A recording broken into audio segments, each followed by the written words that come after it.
No one ever gives the quarterback the level of credit for that. They say he's a system guy.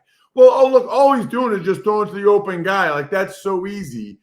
It's not that easy. Ask Trey Lance. I don't think that Purdy's that controversial. I understand why to some people he is. I feel like, when he got that contract, maybe the advanced search doesn't grab it, but I replied that just how happy I was for him and how much I feel like he's earned it. It's not quite the same because you either were drafted or you weren't. And he was drafted, right? And I was undrafted. But I have a healthy appreciation for the guys that have to get it done the hard way, that have to really earn it, right? I played for 5 teams. You can see the helmets behind me or whatever. And the difference in opportunity for those first and second round picks versus a 7th round pick or the undrafted guys, it's like 2 different worlds. So to see a guy like Brock be, picked last in the 7th round, and by the way, not just then, but they traded up and traded a lot of resources in the same draft for Trey Lance. For him to overcome that and be able to accomplish what he has and get a contract like that is incredible. I'm thrilled for him. Which reminds me, by the way, the only 2 times I can think of the Shanahan family drafting 2 quarterbacks, it was RG3 and Kirk Cousins in Washington, and then Trey Lance and Brock Purdy in San Francisco. I have an idea for the Shanahan family. Just draft the second guy. Just draft the second guy. Don't even worry about the first guy. Save all those draft picks. Save all of that ammunition. Just take the second guy that you like because you like him. You wouldn't even draft them at all if you didn't really like him. They really like that second guy to take him, and it's worked out both times. They could have saved themselves a lot of draft picks and aggravation and money. You know what the Shanahans would probably say, Ross, is like, that's both times. That's what we get for listening to other people. Like, if we had just done what we wanted, we wouldn't have drafted RG3. And if we had just done what we wanted, I would have just I would have drafted Mac Jones and nobody, you know what I mean? Like, and now he's got Mac and Brock, which of course, I understand. Tell me about that guy. Tell me about the dynamic of Mac Jones, Trey Lance, that decision.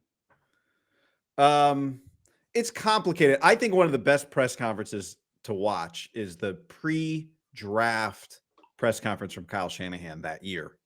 And he said a lot of stuff, and it felt like some of it was, I'm not drafting Mac Jones, but not because you guys think he sucks.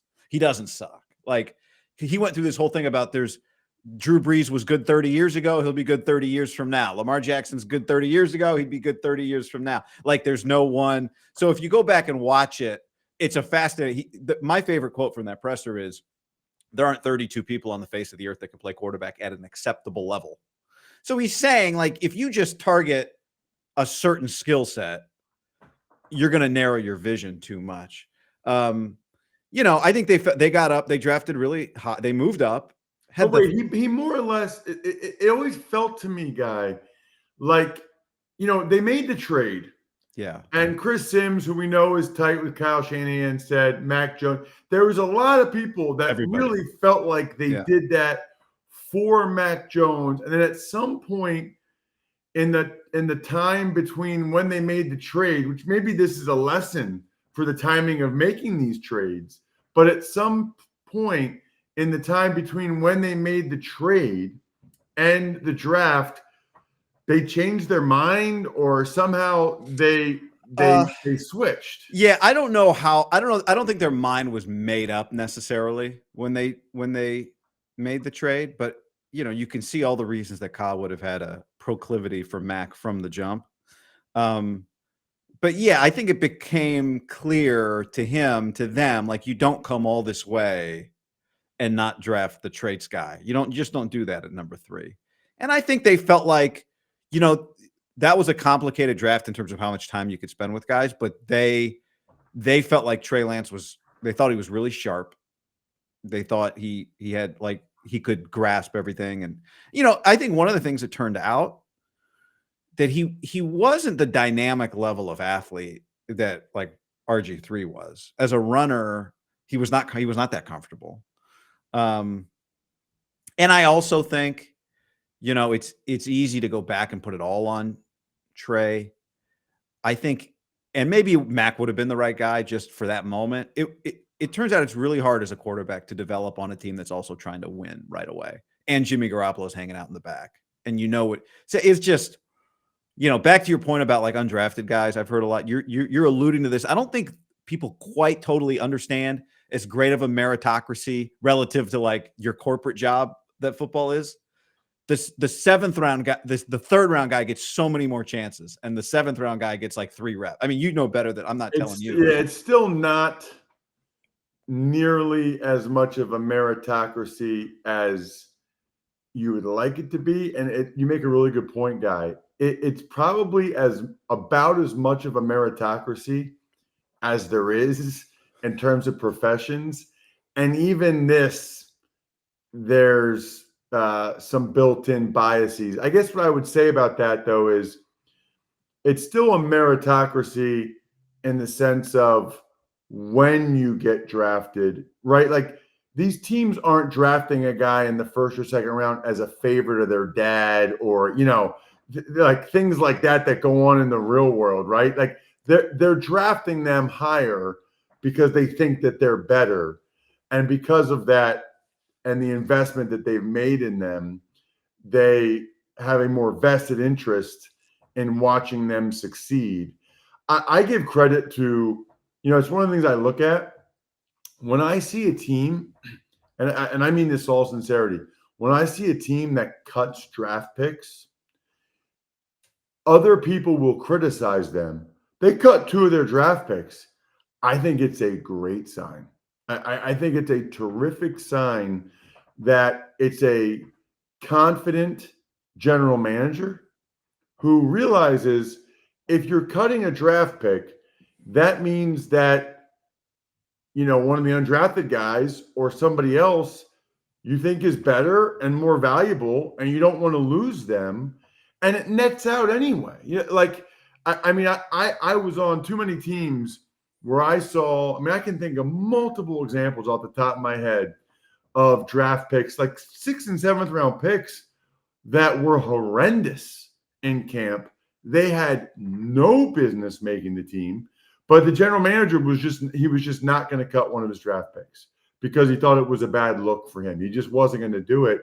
And I think that's horrible. I really am not a fan of that. It's almost like Purdy's success. The fact that he was drafted in the 7th round, like what he had to overcome was not that I can't articulate this properly, but like it's what comes after being drafted in the 7th round in terms of like you get a rep.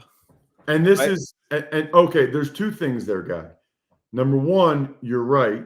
It's very limited reps on the field to even show. And that, by the way, that changes a lot, right? So it's funny because you said rep.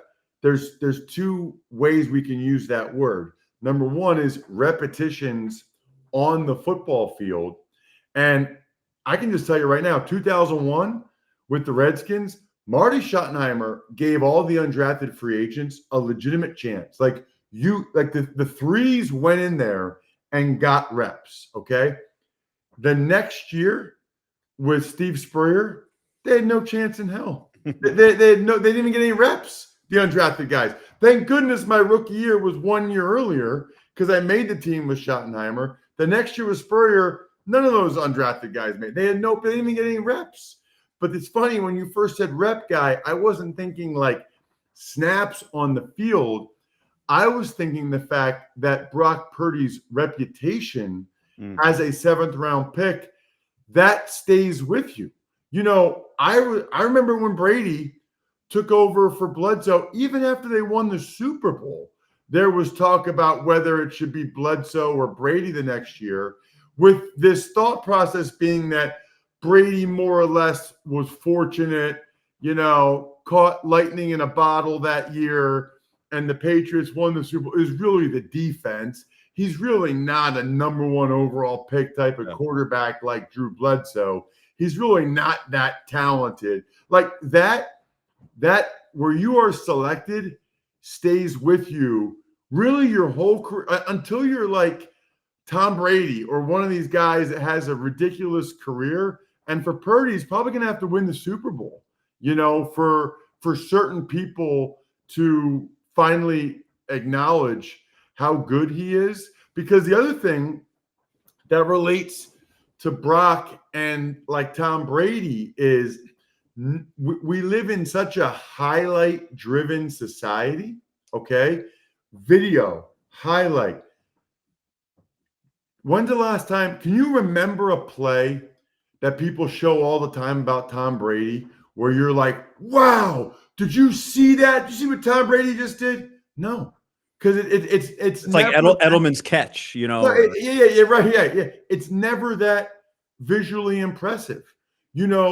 Just processing at that high of a level and getting the ball out on time accurately to the right guy. No one ever gives the quarterback the level of credit for that. They say he's a system guy. Well, look, all he's doing is just throwing to the open guy. Like, that's so easy. It's not that easy. Ask Trey Lance. Ask any of these guys. It's not that easy. And so Brock Purdy, I'm not saying he's Brady. I don't think he's going to be. But my point is the same conversation. Late round pick, lacking certain physical measurables, successful because primarily of their brain and how well they see things and process things. But because they see it so well and process it so well, they make it look easy, which makes people think it's the system, right? It's the same reason why, other guys have had success for Kyle, right? You think of Nick Mullins and CJ Beathard, and he's had some good run. Darnold, right? Like, guys have had good runs under Kyle, but they do kind of fit a type, that they do need to process it well. Matt Schaub, when Kyle was the OC in Houston, same type of deal. Nobody ever really thought Matt Schaub was that good. The guy was putting up like 30 touchdowns, 4,500 yards a year. And it was like, yeah, but he just throws it to Andre Johnson, who's open. Yeah, he throws it to Andre Johnson on time, right where he needs to be so he can catch it and run with it. It's just funny. Like, Kyle Shanahan has a type. All right. I know you got your NFC West preview coming out next week on the Russ Tucker Football Podcast. Greg Cosell, you guys are going through every division. So I don't know if you have your fully formed NFC West take yet, but where are you at on the division? What are you thinking at least? You don't need – I won't – Yeah, no, I mean, I think I think the Rams are going to be really good. I really do. I think it's going to be a heck of a division with the Niners will be right there. I think that the Rams are probably the favorites, and I think the Cardinals will be better. This feels to me, would not surprise me at all if every team in this division has at least 8 wins. Yeah. It's going to be a brutal division. I mean, the winner is probably going to have 11, maybe 12 at the most wins, just because I think they'll beat each other up. There's not a team I can look at most divisions and there's a team that's just not going to be very good, right? That's not the case in this division. I think they're all capable of making a playoff run. I know that there's a lot of people on both sides of the issue, so to speak, as it relates to the Niners, whether it's a bounce back year or whether, this iteration is kind of done. They're kind of, I am of the mindset of the bounce back year, right? I have a lot of faith in Kyle Shanahan as a head coach, but maybe more so just they have a bunch of elite and prideful guys that I think have at least one more year in them, right? I mean, McCaffrey, Kittle, Trent Williams. Now, I can't sit here and nobody can and predict the health of those guys, right? If Trent and McCaffrey and those guys are getting banged up again, well, then forget it. They're not going to be good, right? I think that they'll be able to stay healthy. I think they'll have a really good year. If not, then they're going to have some really interesting decisions to make. if it's a down year or if those guys can't bounce back to full health. Yeah, and it's not just Christian playing 17 games. You know, some of the speed metrics when he was healthy last year were down from the previous year. So there are some questions there. You are here, Ross, on behalf of one of your partners, Future Fans, the fun and easy way to learn sports. What's Future Fans about? Dude, I just found out about this recently. Huge fan. So first of all, Guy, I am obsessed with the sport of football, right? But what I've noticed and I've learned, it's really hard to teach it to kids. Especially now. You know, they don't have the patience. They want to be on their iPads or whatever. These guys, Mike and Mike, not that Mike and Mike, a different Mike and Mike, Mike and Michael, they kind of cracked the code, right? They realized, what do kids like? They like to read books, you know, like children's books, and they like to play board games or games. So they do both those things together in parallel, right? So you read a chapter about basically what the four downs are like in football. Then you do a ring toss game. Okay, well, if you get in the ring toss, you get a chance to go again. So it explains the sport of football honestly way better than I ever could. And Guy, I don't know if you have kids. Maybe you're like me. My daughters are 13 and 11.